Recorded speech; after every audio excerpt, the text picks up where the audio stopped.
The morning air on Prime tasted like vanilla and safety. Every breath was filtered, purified, and enhanced with mood-stabilizing compounds that kept the population calm and productive. The gravity was a gentle 0.7 standard, making movement effortless and graceful. Even the sunlight was artificial, projected through atmospheric processors to provide the perfect amount of warmth without any harmful radiation. Sarah stepped off the transport shuttle and immediately felt the difference. Her legs, used to Earth's crushing one gravity, felt springs beneath her. The air seemed thin and sweet, lacking the harsh bite of real atmosphere. Around her, the other passengers floated rather than walked, their movements fluid and dreamlike. She was 17 years old and had never been anywhere but Earth. More specifically, she had never been anywhere but the Australian outback, where her parents ran a mining operation extracting rare metals from some of the most hostile terrain in the galaxy. To her, this place felt like stepping into a soap bubble. "Welcome to Prime Academy," announced a holographic guide that materialized beside the shuttle pad. The figure was perfectly symmetrical, with skin that seemed to glow from within and eyes that held no shadows. "Please proceed to Orientation Hall 7 for academic placement testing." Sarah adjusted her backpack and walked toward the massive crystal structure that housed the academy. Other students glided past her, their clothes flowing like water, their voices soft as whispers.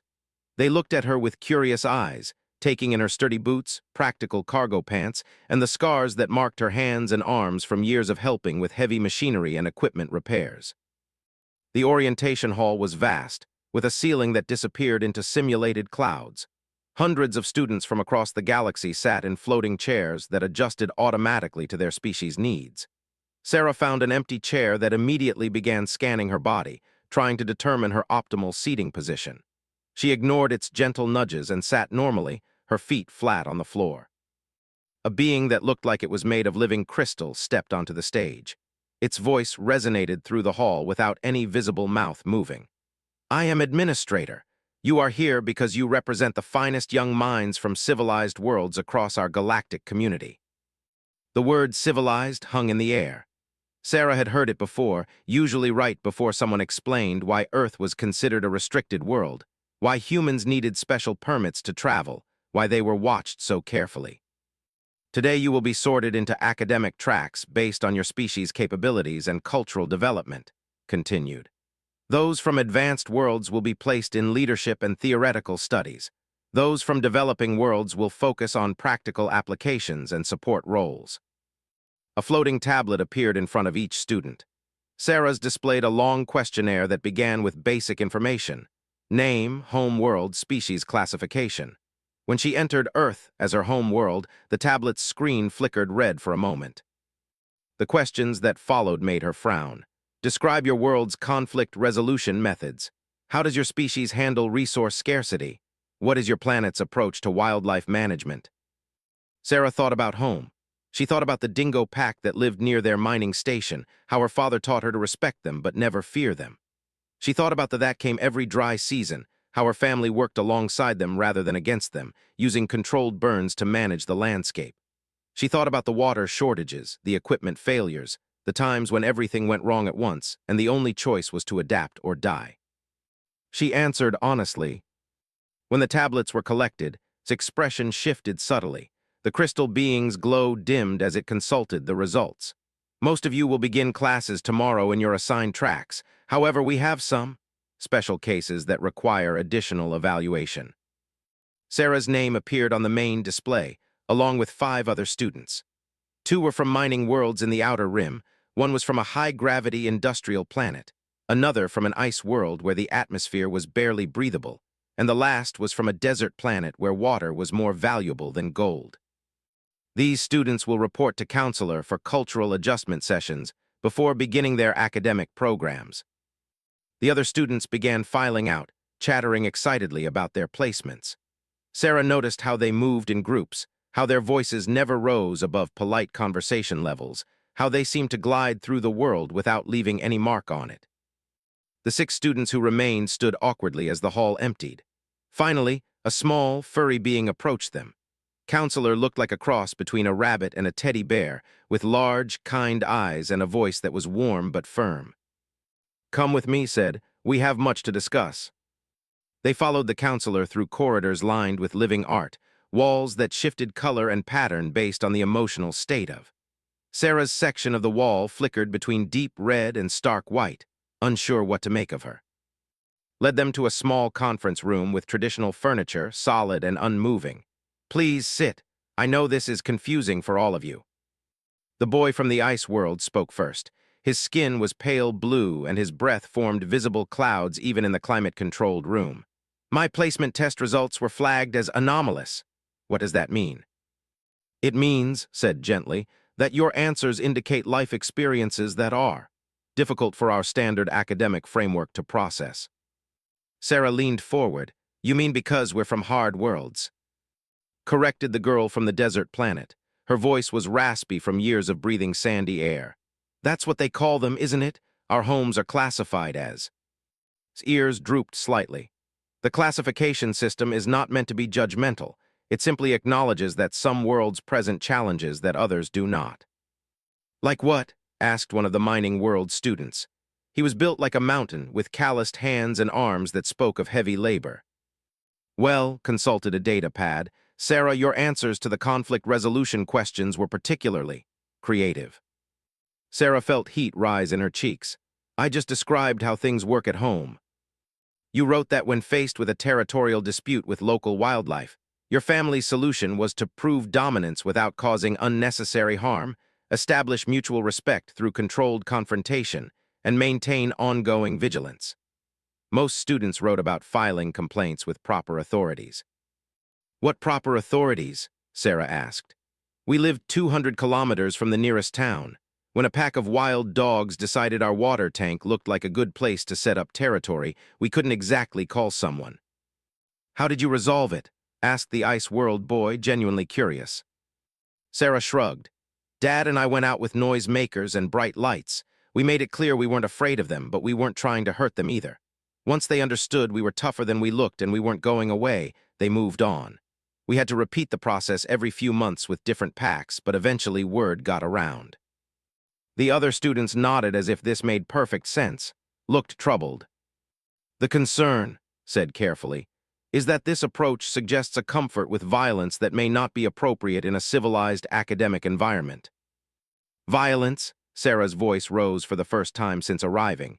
"We didn't hurt anything, we just showed we could defend ourselves." "The willingness to confront potential threats directly, rather than seeking mediation or retreating to safety, is considered aggressive behavior by galactic standards." The mountain boy from the mining world laughed, a sound like rocks grinding together. "Retreat to where? There was nowhere to go on my world. When the tunnel collapsed and trapped my little sister, we couldn't retreat. We had to dig." "For 3 days," added the other mining world student. "While the mountains settled and more rocks fell, retreat would have meant letting her die." Made notes on the data pad, clearly struggling with how to categorize these responses. These are precisely the kinds of experiences that make integration challenging. Here at Prime Academy, we solve problems through discussion, consensus building, and proper channels. Physical solutions are considered a last resort. "What about when there's no time for discussion?" asked the desert girl. "On my world, dust storms could kill you in minutes. When the weather alert sounded, you didn't hold a meeting about whether to seek shelter. You ran." "And what about when discussion doesn't work?" added the Ice World boy. "When I was 12, our heating unit failed during a blizzard. My parents talked about calling for help while the temperature dropped. I went outside and fixed it myself because talking wasn't going to keep us from freezing to death." Set down the data pad and looked at them with what might have been pity. "I understand that your worlds require different approaches to problem solving. The purpose of these sessions is to help you adapt to civilized norms before you begin classes with students from more developed societies." "You mean softer societies?" Sarah said quietly. "I mean peaceful societies," corrected. "Societies that have moved beyond the need for individual survival skills because they have developed systems to ensure everyone's safety and." Sarah looked around the room at her fellow students. She saw scars and calluses, muscles built from necessity rather than aesthetics, eyes that were always watching for danger even in this impossibly safe place. These were people who had learned to rely on themselves because there was no one else. "How long are these cultural adjustment sessions supposed to last?" she asked. That depends on how quickly you can demonstrate appropriate behavioral modifications, replied. Some students from challenging worlds have completed the process in a few months. Others have required more extensive intervention. And if we can't adjust? His expression grew sad. Then you'll be transferred to more appropriate educational facilities. There are technical schools and labor training programs that might be better suited to your backgrounds. The implication was clear. Conform to their idea of civilized behavior, or be shuffled off to learn trades and manual labor while the advanced students studied leadership and theory. Sarah felt something twist in her stomach, a familiar sensation she got when facing a challenge that seemed impossible. It was the same feeling she'd had when she had to rappel down a cliff face to rescue equipment that had fallen, or when she had to help repair a mining drill while it was still running, because shutting it down would have meant losing weeks of work. The difference was that this time, the challenge wasn't physical. It was cultural. They wanted her to become something softer, something that would fit into their idea of what a civilized person should be.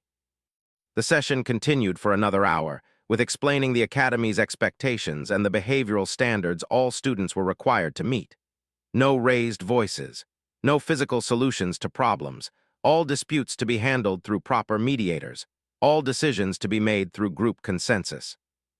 When they were finally dismissed, the 6 students found themselves walking together toward the dormitory complex. The other students gave them a wide berth, whether from curiosity or discomfort, Sarah couldn't tell. "This is insane," muttered the mountain boy. His name was and his species looked like they'd been carved from granite. "They want us to pretend we're helpless." "Not helpless," said the girl from the desert world. "Harmless, there's a difference." "Is there?" asked Finn, the Ice World student. "If we're not allowed to solve problems directly, if we're not allowed to take action when action is needed, how are we different from helpless?" Sarah had been thinking the same thing.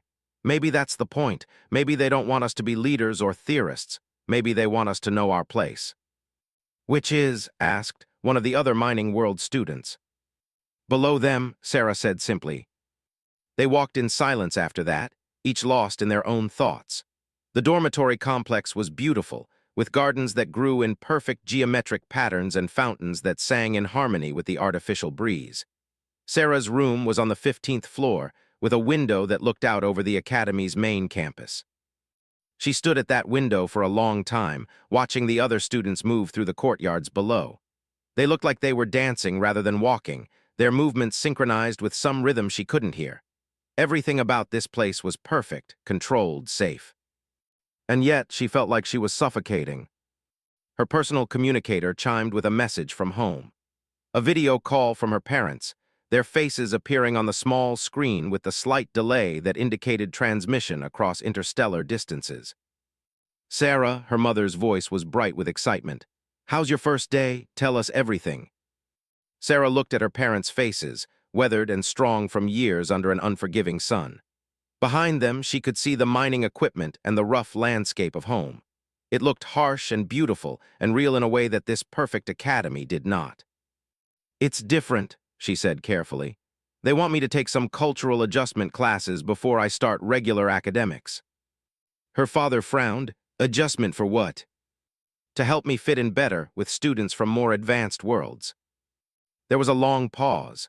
Sarah's parents exchanged a look she knew well, the kind of wordless communication that came from years of facing challenges together. "Sarah," her mother said slowly, "you don't need to change who you are to succeed. You need to learn what they have to teach, yes, but you don't need to become them." The counselor made it sound like I don't have a choice. "There's always a choice," her father said firmly. "It might not be an easy choice, but it's there." After the call ended, Sarah sat on her bed and thought about choices. She could conform, let them sand down her rough edges until she fit their mold of what a civilized student should be. She could learn to speak in whispers, to seek permission before taking action, to trust systems over instincts. Or she could find another way. The next morning brought their first cultural adjustment session. Had set up the conference room with various scenarios for them to work through, each designed to test their ability to handle conflicts through appropriate means. "Today we'll practice conflict resolution," announced cheerfully. "I'll present you with a situation and you'll work together to find a peaceful solution." The first scenario was simple. Two students both needed the same research materials for their projects, but there was only one copy available in the library. The students looked at each other. On any of their worlds, this would be solved in minutes through direct negotiation or taking turns. "We should form a committee to evaluate both projects and determine which has priority," said in a monotone voice, clearly reciting what he thought they wanted to hear. Beamed, "Excellent. That shows you're thinking about group needs over individual wants." The scenarios grew more complex. A group project where one member wasn't contributing, a dispute over resource allocation in a shared laboratory, a disagreement about research methodologies. Each time, the expected answer involved committees, mediators, extended discussion periods, and formal complaint procedures. Sarah found herself growing more frustrated with each scenario. Finally, presented them with a situation that made Sarah's blood boil. A student was being bullied by a group of older students, but the victim was afraid to report it through official channels. "What's your response?" asked. The room was quiet for a moment. Then Finn spoke up. "On my world, we'd handle this directly, talk to the bullies, make it clear that their behavior was unacceptable, and make sure they understood there would be consequences if it continued." "That's vigilante behavior," said gently. "In civilized society, we have systems to handle these issues. The proper response would be to encourage the victim to file a formal complaint and offer to accompany them through the proper channels." "And what if the victim is too scared?" asked. "What if the bullies are connected to people in power? What if the system doesn't work?" "The system always works," said firmly. "It might take time, but proper procedures ensure fair outcomes for everyone." Sarah couldn't stay quiet any longer. What if time is something the victim doesn't have? "What do you mean? What if the bullying is escalating? What if waiting for committees and formal procedures means someone gets seriously hurt?" His expression grew concerned. "Sarah, you seem to be having difficulty accepting that violence is not an appropriate solution to interpersonal conflicts." "I never said anything about violence." "You implied that direct confrontation was preferable to proper procedures." "I implied that sometimes action is more important than process." That kind of thinking is exactly what these sessions are designed to address. Sarah felt the familiar twist in her stomach, but this time it wasn't the anticipation of a physical challenge. It was anger, pure and simple. They weren't trying to help her adapt to a new environment. They were trying to break her. "What if I don't want to be addressed?" she asked quietly. The room went dead silent. His furry face went through several expressions before settling on disappointment. "Sarah, if you're not willing to engage with the cultural adjustment process, I'm afraid we'll have to consider alternative educational placements." "You mean you'll kick me out and send me to trade school?" "I mean we'll find an environment that's better suited to your current level of social development." The words hung in the air like a challenge. Sarah looked around at her fellow students and saw the same anger in their eyes that she felt in her heart. "I have a question," Sarah said. "Of course. What happens when your systems fail?" Blinked. "Our systems don't fail. They're designed by the most advanced civilizations in the galaxy. Everything fails eventually. What happens when the committees can't reach consensus? What happens when the mediators are corrupt? What happens when the proper channels are blocked? Those are hypothetical situations that don't arise in properly managed societies. They're not hypothetical on our worlds, which is why your worlds are classified as they are." Sarah stood up slowly, her chair scraping against the floor with a sound that seemed unnaturally loud in the sterile room.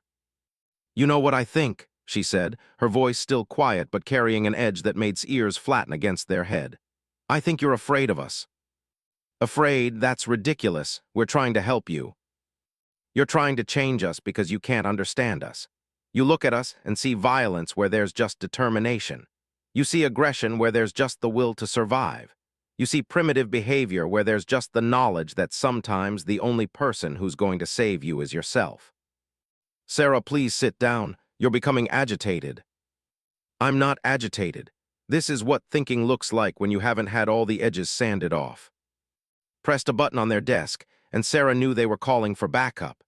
Security, or maybe medical personnel to sedate the dangerous student who was having an episode.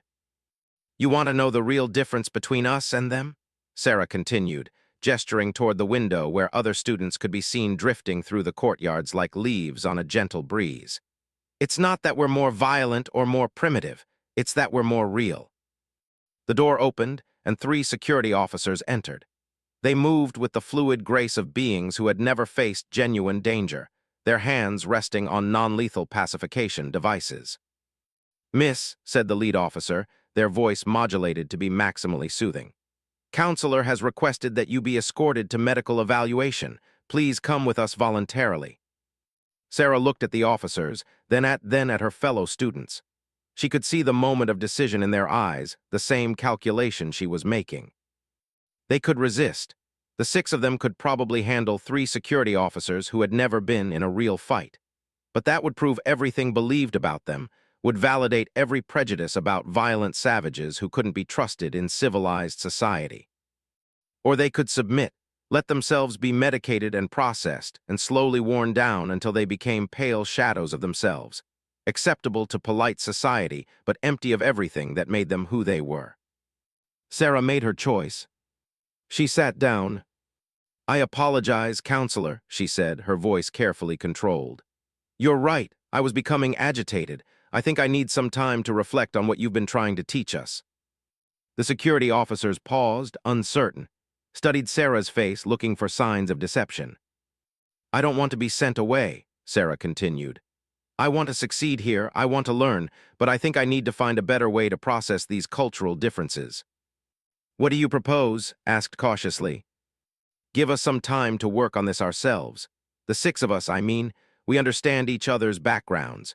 Maybe we can help each other adapt more effectively than formal sessions." It was a calculated risk. Sarah was betting that desire to see them succeed would outweigh their need for control. "I'm not sure that unsupervised group sessions are advisable," said slowly. "Not unsupervised.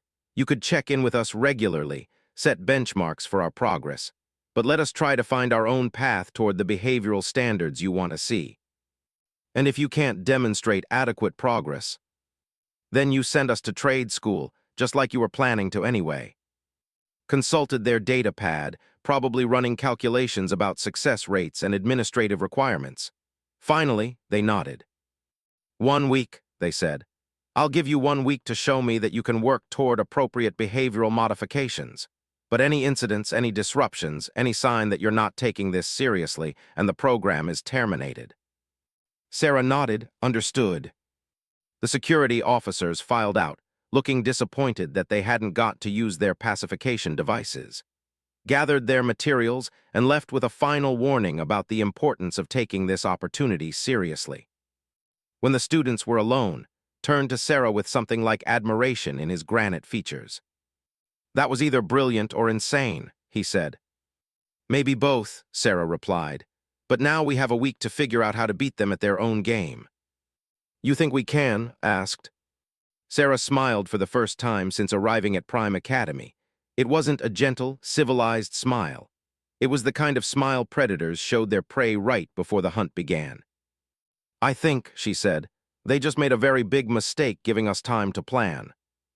Outside the conference room window, the perfect students of Prime continued their graceful dance through manicured gardens, blissfully unaware that 6 young predators from the galaxies were about to teach them what real education looked like. The week that followed was unlike anything the Prime Academy had ever experienced, though at first, the changes were subtle enough that most faculty and students didn't notice them at all. Sarah and her fellow students met every evening in an empty classroom they'd reserved for cultural study sessions. To anyone monitoring them, these meetings appeared to be exactly what they claimed: 6 students from challenging worlds working together to better understand galactic civilization's norms and expectations. What the monitors couldn't detect was the real nature of their discussions. "The problem isn't that they want us to be peaceful," explained on their second night together. Her desert world upbringing had taught her to conserve words like water, but when she spoke, the others listened. "The problem is that they've confused peaceful with passive." "Exactly," agreed Finn. The Ice World student had been thinking about this all day. "On my world, we couldn't afford to waste energy on unnecessary conflict, but when something threatened our survival, we acted fast and decisively. That's not violence, that's efficiency." The mountain-born student nodded slowly. Where I come from, we have a saying, the stone that won't bend will eventually break. But there's another part to that saying that the soft-world people never seem to hear. And sometimes you need to be the thing that does the breaking. Sarah had been studying the Academy's systems for 3 days now, learning everything she could about how decisions were made, how problems were solved, how authority flowed through the institution. What she found was both impressive and terrifying. They've built a perfect system, she said, for a perfect world where nothing ever really goes wrong. What do you mean? Asked. Every procedure has sub-procedures. Every committee has oversight committees. Every decision goes through so many layers of review that by the time anything gets approved, the original problem has usually solved itself or become someone else's responsibility. She pulled up a holographic display showing the Academy's organizational chart. It looked like a spider web made of bureaucracy, with connections and dependencies that formed an almost incomprehensible maze. Look at this, Sarah continued, highlighting one section. If a student has a serious problem with another student, the complaint process goes through 17 different stages. First, they meet with a peer mediator. If that doesn't work, they escalate to a counselor. If that doesn't work, they form a resolution committee with representatives from both students' dormitories. If that doesn't work. How long does this take? Interrupted Vex, the 6th member of their group. He was from a toxic where his species had learned to solve problems quickly or die from exposure to their environment's countless hazards. The average resolution time for a serious interpersonal conflict is 87 days, Sarah said flatly. The room went silent as they absorbed this information. 87 days, repeated. If someone was trying to hurt my sister on the mining station, and I had to wait 87 days for a committee to maybe do something about it. She'd be dead, finished, or worse. But that's the point, Finn said, understanding dawning in his eyes. Nothing on this world is actually dangerous. The worst thing that can happen to anyone here is having their feelings hurt or getting a bad grade. They can afford to take 87 days because the stakes are never real. Sarah nodded. And that's why they see us as violent. They've never faced a situation where the cost of inaction was higher than the cost of action. So what do we do about it? Asked. Sarah had been thinking about this question since their confrontation with. The traditional approach would be to conform, to learn their systems and play by their rules. But she suspected that path led only to a kind of death, a slow erosion of everything that made them who they were. We show them what real problem-solving looks like, she said finally. How? We wait for a problem that their system can't handle, and then we handle it ourselves. Won't that just prove they're right about us being dangerous? Vex asked. Only if we do it wrong, Sarah replied. If we do it right, we prove something else entirely. The opportunity came sooner than any of them expected. On their 4th day of cultural adjustment, Finn came to their evening meeting visibly shaken. The Ice World student's pale blue skin had taken on an almost gray tinge, and his usually steady hands were trembling. There's something wrong in the biochemistry lab, he said without preamble. What kind of wrong? Sarah asked. The kind that could kill people.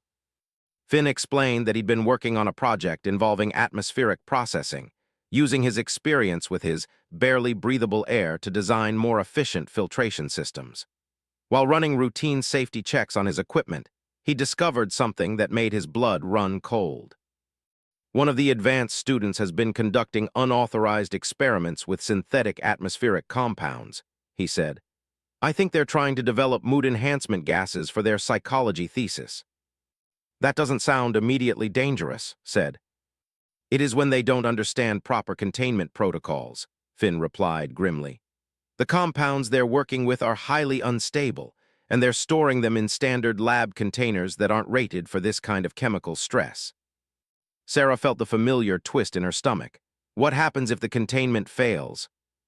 Best case scenario. The entire lab wing gets flooded with psychoactive gases that could cause permanent neurological damage to anyone exposed. Worst case. The chemical reaction produces toxic byproducts that could kill everyone in the building. How long before containment fails? Asked. Based on the degradation patterns I observed, maybe 2 days, probably less. Did you report this? Asked. Finn's expression grew bitter. I tried. I filed an emergency safety report yesterday morning. What happened? It was assigned to the Laboratory Safety Oversight Committee for preliminary evaluation. The preliminary evaluation was scheduled for next week. If they determine that a full investigation is warranted, that gets passed to the Chemical Hazard Assessment Board, which meets monthly. If they confirm there's a problem, they'll issue a safety advisory that goes to the Academic Conduct Review Panel. How long? Sarah asked quietly. 6 to 8 weeks minimum. Assuming nothing gets lost in the bureaucracy and assuming every committee agrees that there's actually a problem worth addressing. The 6 students looked at each other. Here was their test case, handed to them by circumstances. A real problem with real consequences that the Academy's system was completely incapable of handling in time. So what's our play? Asked Vex. Sarah was already thinking through possibilities. First, we verify Finn's assessment. I want to see this lab myself and confirm that the danger is real. Then what? Then we solve the problem. How? Sarah smiled that predators smile again, the way we always solve problems, directly. The next morning, Sarah found a reason to visit the biochemistry lab. As a student enrolled in environmental sciences, she had legitimate access to several parts of the facility. Finn had provided her with detailed directions to the specific section where the dangerous experiment was being conducted. What she found confirmed her worst fears. The advanced student, a graceful being from a high-tech world called, had indeed set up an elaborate apparatus for synthesizing atmospheric mood enhancers. The equipment was impressive, clearly demonstrating significant theoretical knowledge. The safety protocols, however, were virtually non-existent. Sarah didn't need Finn's specialized knowledge to see the problems. The containment vessels were already showing stress fractures. The ventilation system was inadequate for the volume of gases being produced. And most terrifying of all, the student was conducting these experiments during peak lab hours, when dozens of other students were working in adjacent areas. She documented everything with her personal scanner, taking detailed readings of the chemical concentrations, the structural integrity of the containment system, and the atmospheric conditions in the surrounding areas. When she returned to her friends that evening, her expression told them everything they needed to know. It's worse than Finn thought, she said. The containment is going to fail within 24 hours, maybe less. How many people could be affected? Asked. Everyone in the lab complex. That's about 200 students and 50 faculty members during normal operating hours. And the Academy's response system. Still scheduling preliminary meetings. Leaned back in her chair. So we have a choice. Let the system work and watch a couple hundred people get poisoned or worse, or act ourselves and prove we're dangerous savages who can't be trusted to follow proper procedures. Those aren't the only options, Sarah said. What else is there? We solve the problem in a way that makes the system look good instead of making it look bad. She explained her plan over the next hour, and by the time she was finished, all 6 of them were grinning with the kind of enthusiasm that would have terrified Counselor. The next morning started normally.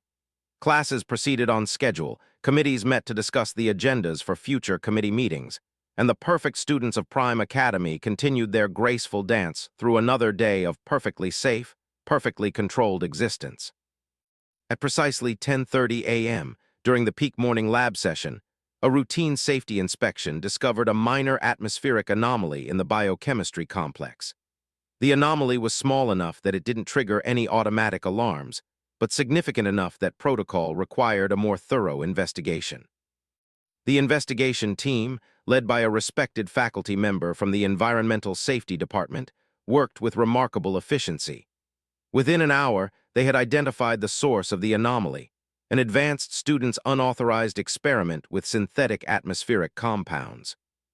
The experiment was immediately shut down, the dangerous materials were properly contained and disposed of, and the student was referred to the Academic Conduct Review Panel for a thorough but fair evaluation of their actions.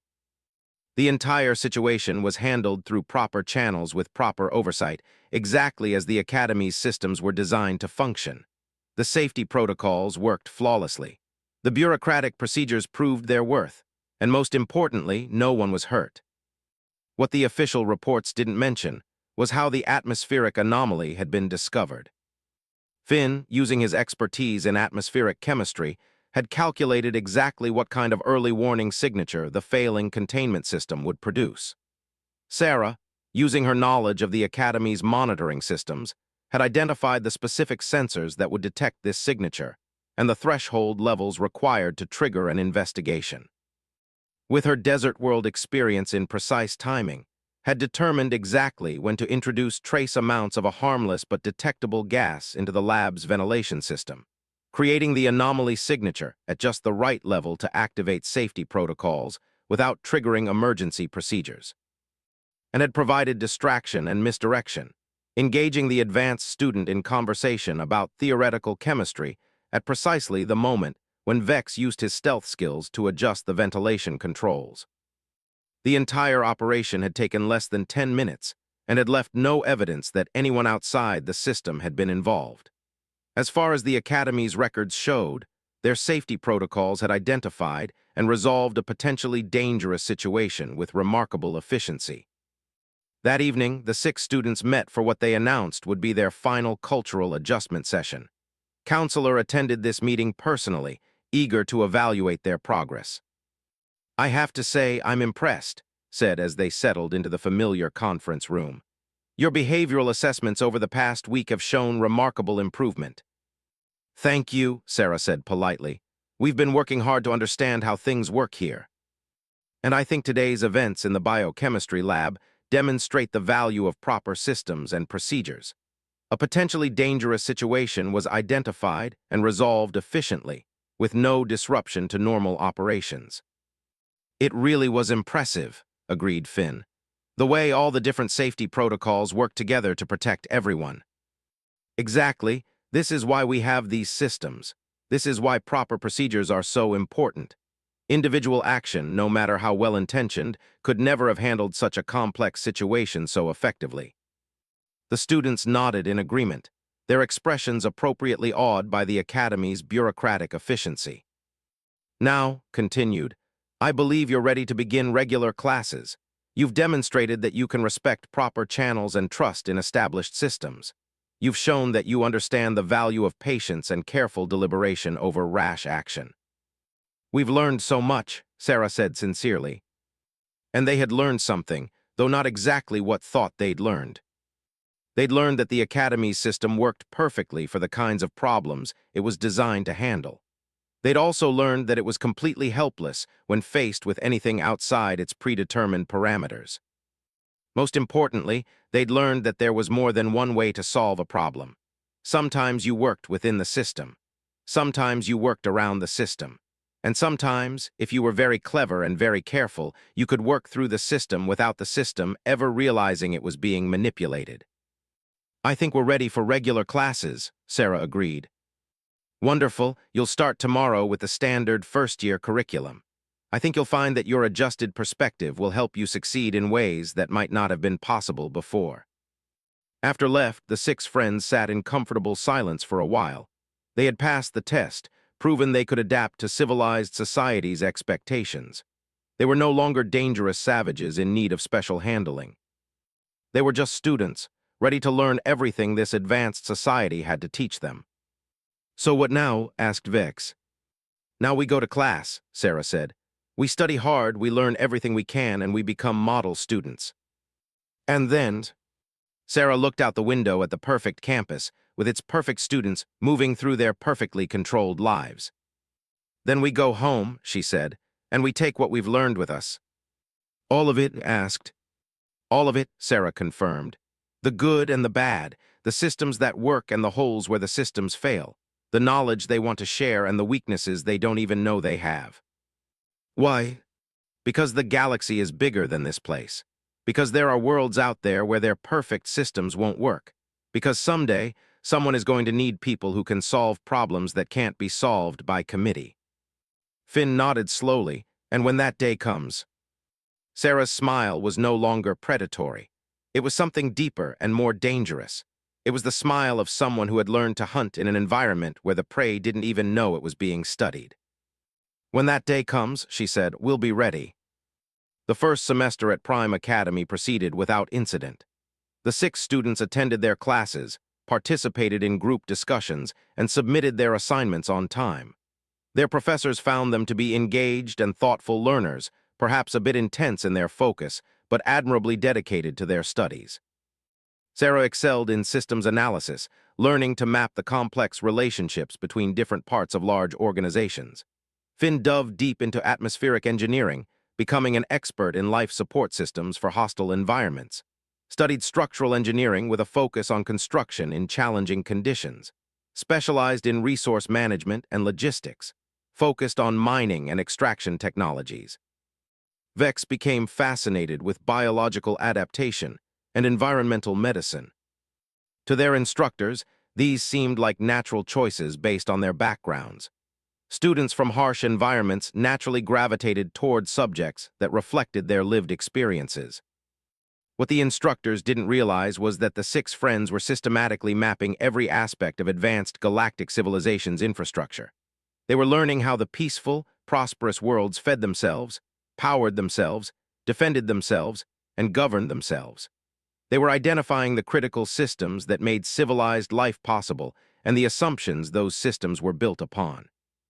They were becoming experts in the very foundations of the galaxy's most advanced societies.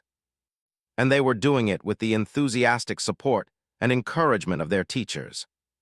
During their free time, they explored the Academy's vast library systems, accessing databases that contained detailed information about hundreds of worlds across the galaxy. They studied economic models, political structures, military doctrines, and technological specifications. They learned about trade routes, resource distribution, and the complex web of dependencies that held the galactic community together. They were model students, curious and engaged, asking thoughtful questions that demonstrated their genuine interest in understanding how advanced civilizations functioned. No one questioned why they were so interested in infrastructure vulnerabilities, supply chain dependencies, and the social assumptions that underpinned galactic peace. These were, after all, students from worlds where such things could not be taken for granted. Of course, they would want to understand how more fortunate societies had solved the problems their own worlds still struggled with. By the end of their first semester, the 6 students had become something unprecedented in the Academy's history, perfectly adapted students who had never actually changed at all. They had learned to speak the language of civilized discourse while thinking in the vocabulary of survival. They had mastered the art of collaborative decision-making while retaining their instincts for decisive action. They had embraced the Academy's values of careful deliberation and proper procedure while secretly cataloging every scenario where those values would prove inadequate. They had become something new, civilized predators, as comfortable in a committee meeting as they would be in a firefight, as skilled at navigating bureaucracy as they were at navigating the hazards of there. And none of their teachers suspected a thing. The realization that they had succeeded beyond their wildest dreams came during a casual conversation with Professor, the crystal being who had welcomed them to the Academy. Sarah was discussing her final project for systems analysis when the professor made an offhand comment that stopped her cold. "You know, Sarah, when you first arrived, Counselor was concerned that you and your friends might not adapt well to our academic environment. But you've proven that even students from the most challenging backgrounds can learn to think like civilized beings when given proper guidance." "Thank you, Professor," Sarah said carefully. "We've worked hard to understand how things work here. And it shows. You've developed such sophisticated analytical skills. Your understanding of system vulnerabilities and failure points is quite remarkable for a first-year student." Sarah felt that familiar twist in her stomach, but this time it was anticipation rather than anger. "I find it fascinating how complex systems can be surprisingly fragile," she said. "Exactly. That's why redundancy and careful oversight are so important. Our civilization has learned to build safeguards into every critical system." "What happens when the safeguards fail?" Professor's glow dimmed slightly. "They don't fail. That's the point of proper design and adequate oversight." "But hypothetically..." "Well, hypothetically, system failures cascade through interdependent networks and can cause widespread disruption. But that's purely theoretical. Our systems are too well designed for such failures to occur." Sarah nodded thoughtfully. "Of course, I was just curious about the theoretical vulnerabilities." A healthy curiosity. Understanding potential failure modes is essential for designing robust systems. As Sarah walked back to her dormitory, she realized that Professor had just confirmed everything she and her friends had suspected. The galaxy's advanced civilizations were incredibly sophisticated, but that sophistication came with a price. They had become dependent on systems so complex that very few people understood how they actually worked. And that gave her an idea. That evening, she called her 5 friends together for what she announced would be a very special study session. "I think," she said, "it's time we started planning our final project." The proposal that Sarah and her friends submitted for their final group project was a masterpiece of academic language wrapped around a concept that would have terrified their professors if they had truly understood what they were reading. Resilience analysis of galactic infrastructure systems, a comparative study of crisis response capabilities across development levels. To the Faculty Review Committee, it appeared to be exactly the kind of ambitious, interdisciplinary research that Prime Academy was famous for producing. The proposal outlined a comprehensive examination of how different types of civilizations responded to unexpected challenges, with particular focus on the relationship between technological advancement and adaptive flexibility. It was approved unanimously. What the professors didn't realize was that they had just given 6 of the galaxy's most capable young predators unlimited access to the detailed operational specifications of every major civilization in their sector, along with full authority to conduct research interviews with key personnel across dozens of worlds. The project officially began in their 2nd semester, but the real work started immediately. "We need to be systematic about this," Sarah explained to her team during their first planning session. "We're not just gathering information anymore. We're building a complete picture of how this civilization actually works, what it depends on, and what happens when those dependencies are threatened." They divided the galaxy into 6 major sectors, with each student taking responsibility for analyzing the civilizations in their assigned region. But unlike traditional academic research, they weren't just studying public records and published analyses. They were conducting what they called penetration testing of social systems. Finn used his atmospheric engineering expertise to gain access to life support facilities on a dozen different worlds, ostensibly to study variations in environmental control systems across different species. What he actually documented were the critical vulnerabilities in each system, the single points of failure that could cripple an entire planet's ability to maintain breathable atmosphere. Leveraged his structural engineering background to visit mining operations and construction sites throughout the Rim territories. His official research focused on building techniques adapted to different gravitational and geological conditions.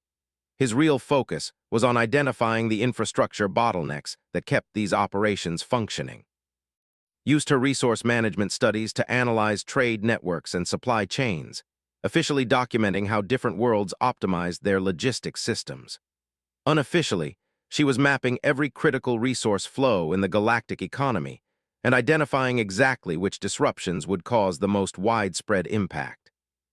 Combined his mining expertise with his growing knowledge of galactic economics to study resource extraction operations across the sector.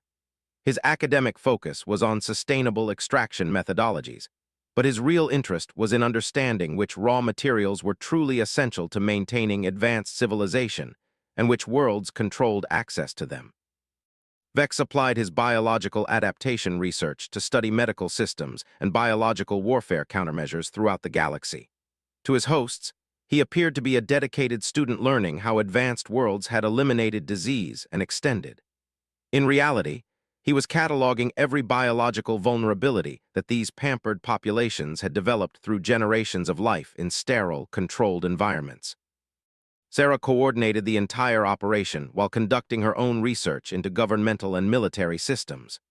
Her official project examined decision-making processes in crisis situations, comparing how different political structures responded to unexpected challenges.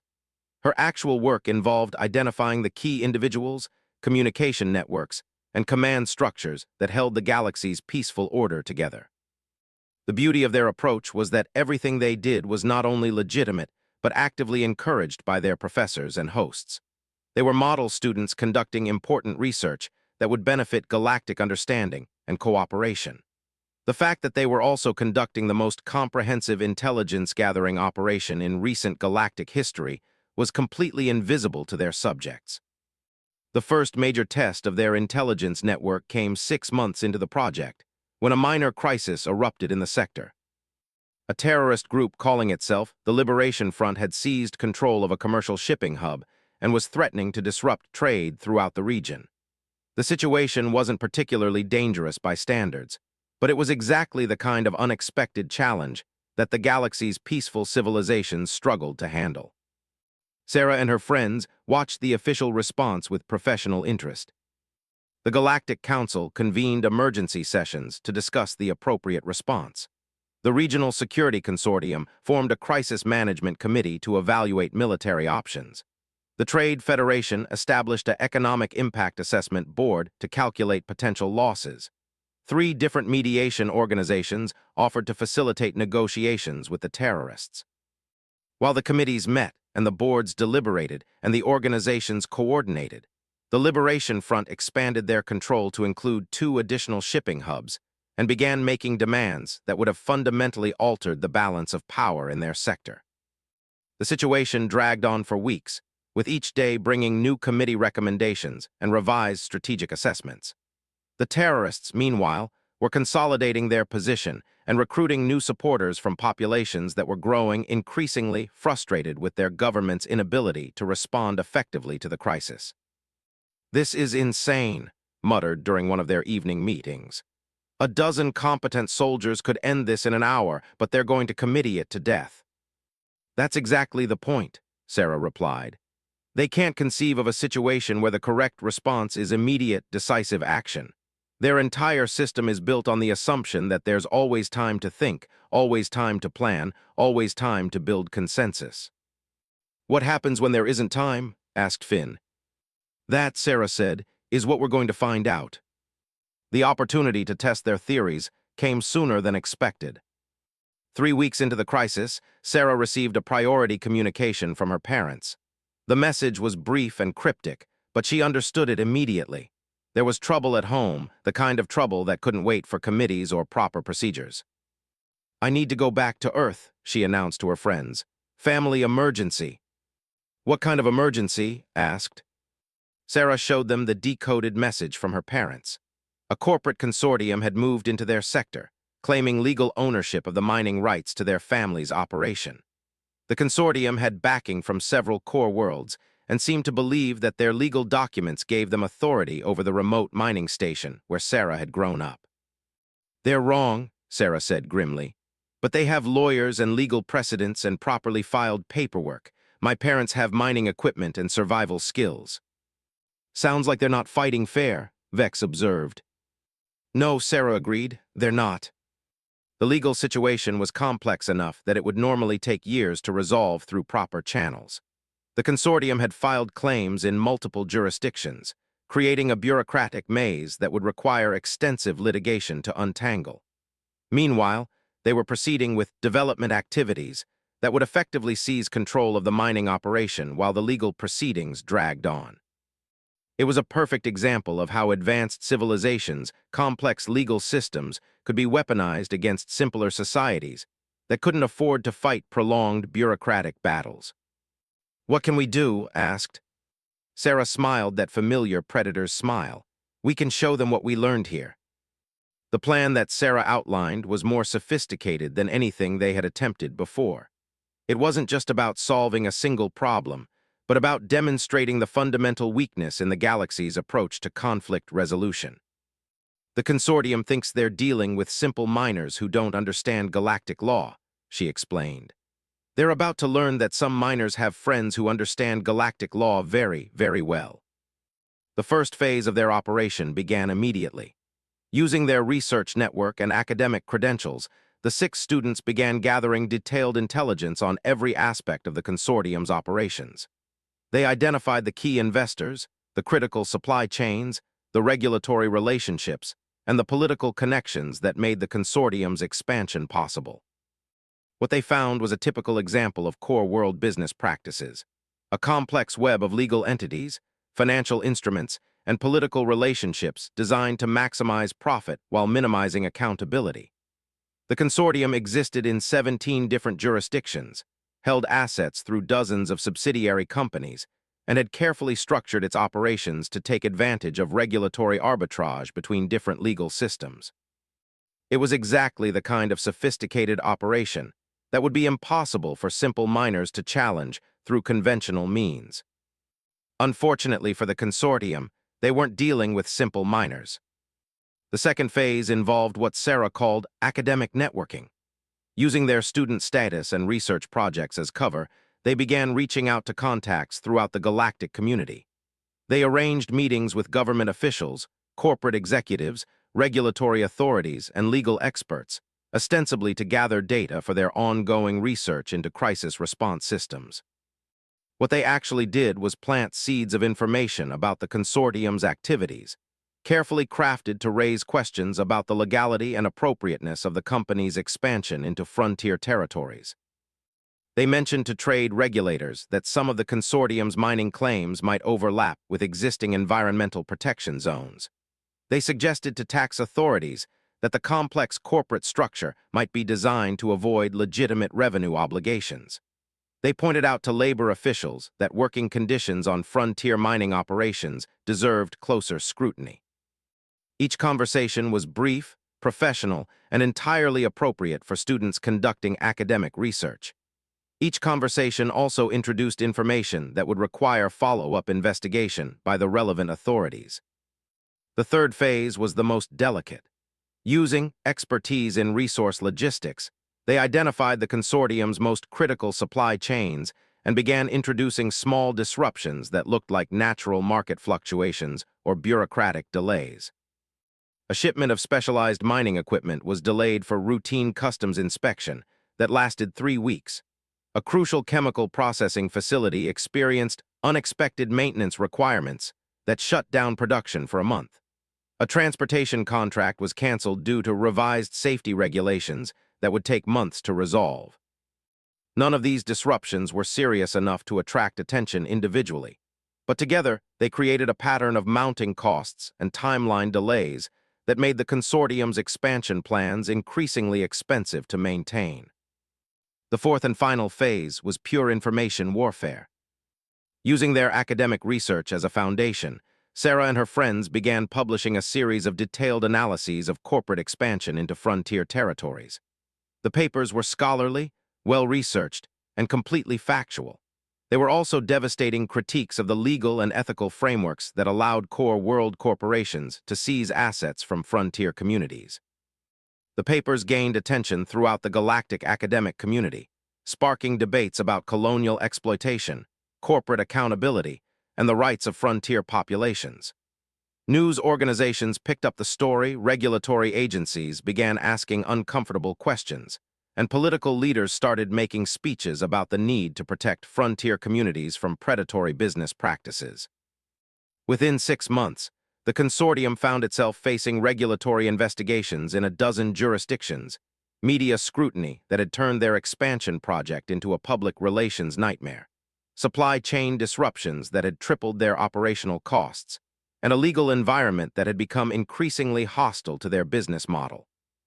They from Sarah's family's sector entirely, citing changed market conditions and unexpected regulatory complexities. The official story was that the galaxy's legal and regulatory systems had worked exactly as designed, protecting frontier communities from corporate exploitation through proper oversight and appropriate due process. The reality was that 6 students from had systematically dismantled a major corporate operation using nothing more than their understanding of how galactic civilization really worked and their willingness to act decisively when action was required.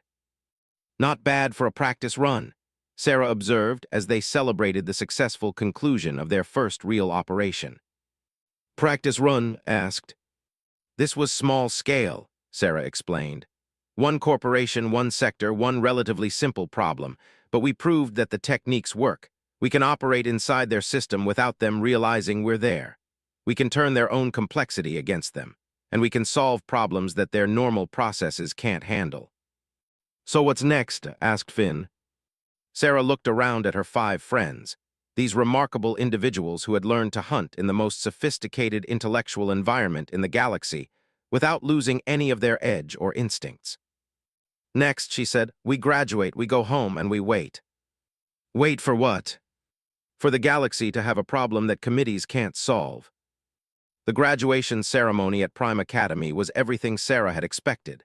Elegant, graceful, and perfectly orchestrated. The 6 students received their diplomas with appropriate humility and gratitude, giving speeches about how much they had learned and how honored they were to have been given the opportunity to study alongside the galaxy's finest young minds. Counselor attended the ceremony, beaming with pride at how successfully the cultural adjustment program had worked. These 6 young people were perfect examples of how proper guidance and patient education could transform even the most challenging students into productive members of galactic society. Professor delivered the commencement address, speaking about the importance of cooperation, understanding, and peaceful problem-solving in maintaining galactic civilization. The professor made particular reference to the outstanding research conducted by the students, praising their insights into crisis response and infrastructure resilience. These young scholars have shown us that perspective from challenging backgrounds can contribute valuable insights to our understanding of complex systems, said. Their work will undoubtedly help make our civilization more robust and better prepared for future challenges. The audience applauded politely, never suspecting that they were praising 6 of the most dangerous individuals in the galaxy. After the ceremony, Sarah and her friends gathered for one final meeting in their old conference room. In a few hours, they would board transports back to their respective, carrying with them the most comprehensive education in galactic civilization that anyone from their backgrounds had ever received. So this is it, said Vex. We go back to being ordinary people from primitive worlds. Are we, asked, ordinary, I mean? Sarah considered the question. They looked ordinary enough. 6 young people with degrees in practical subjects, heading home to apply their education in useful ways. Nothing threatening about that. But they weren't ordinary, and they weren't really going home to be useful in the ways their professors expected. They were going home to become something the galaxy had never seen before. A distributed network of highly educated, deeply connected, strategically positioned individuals who understood both how galactic civilization worked and how it could be made to stop working. They were going home to wait for the day when the galaxy's perfect systems finally encountered a problem they couldn't solve through committees and proper procedures. And when that day came, they would be ready to provide an alternative solution. No, Sarah said finally, we're not ordinary at all. She looked around the room one last time, memorizing the faces of the 5 people who had become more than friends over the past 2 years. They were pack mates now, bound together by shared purpose and mutual understanding. Distance would separate them, but the bonds they had forged would remain strong. Remember, she said, we're not just carrying knowledge home, we're carrying responsibility. The galaxy trained us to think like them, but we never stopped being us. That makes us unique, and uniqueness comes with obligations.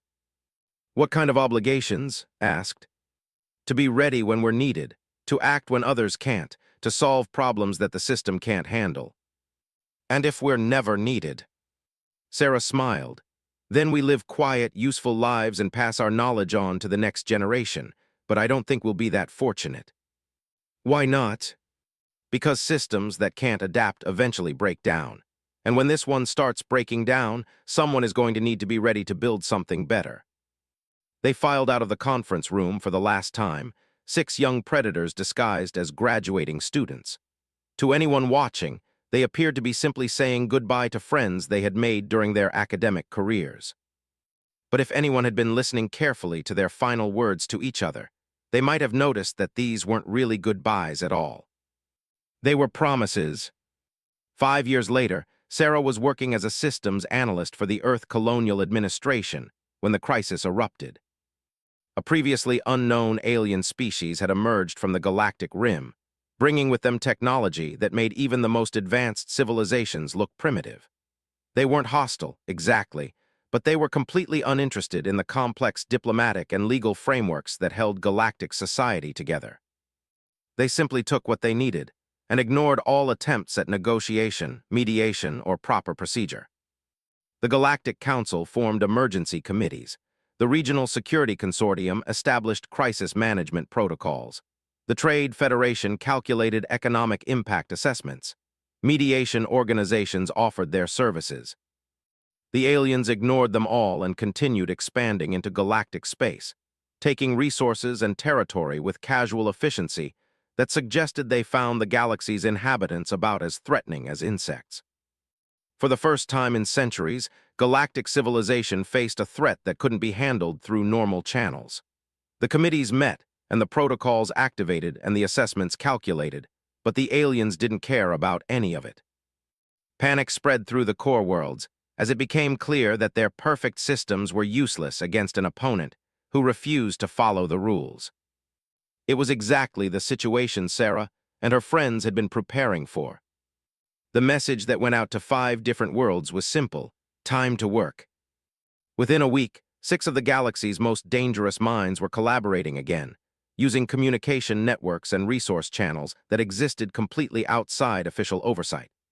They had spent 5 years building their own distributed intelligence operation, quietly recruiting allies and establishing relationships that would allow them to act when action was needed.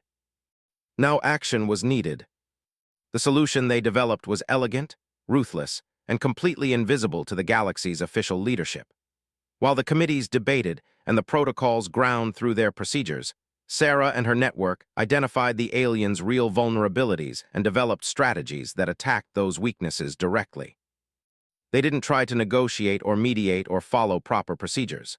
They simply acted, using the same approaches that had served them on there. Identify the problem, develop a solution, implement it decisively, and deal with the consequences afterward. It worked. The alien threat was neutralized in a matter of weeks, not through diplomatic breakthrough or technological miracle, but through a campaign of precisely targeted disruptions that convinced the invaders that this galaxy was more trouble than it was worth. The official story credited the success to the galaxy's robust defensive systems and the effectiveness of proper crisis management protocols. The committees that had struggled for months to develop responses claimed that their careful deliberations had laid the groundwork for the eventual solution. No one mentioned the 6 individuals who had actually solved the problem, because no one in the official system knew they existed. But throughout the galaxy, in quiet conversations on frontier worlds and mining stations and colony outposts, word spread about something new. There were people out there who could get things done when the system failed. People who understood how the galaxy worked but weren't limited by its assumptions. People who could solve problems that committees couldn't handle. They were called the Network, though they never used that name themselves. They were rumored to be former students from some advanced academy, individuals who had learned to think like the core worlds but had never stopped being themselves. The rumors were mostly accurate. Sarah smiled as she read the intelligence reports from the operation. The galaxy's perfect civilization had survived its first real test, but not in the way its leaders believed. It had survived because 6 young people had learned to be something unprecedented. Civilized predators who could hunt in any environment, including the most sophisticated political and social systems ever created. They had become something new, something the galaxy needed but didn't know existed. And they were just getting started. The message she sent to her 5 pack mates was simple: good work, stay ready, this won't be the last time. Because the galaxy was a big place, full of challenges that couldn't be solved by committee. And somewhere out there, the next crisis was already developing, waiting for the moment when the perfect systems would prove insufficient, and someone would need to step outside the rules to protect everything those systems had built. When that moment came, they would be ready. After all, they had learned from the best. They had been taught by the galaxy's most advanced civilization how to think, how to plan, how to analyze complex systems and identify critical vulnerabilities. They had just never learned to think like victims. And that, Sarah reflected, made all the difference.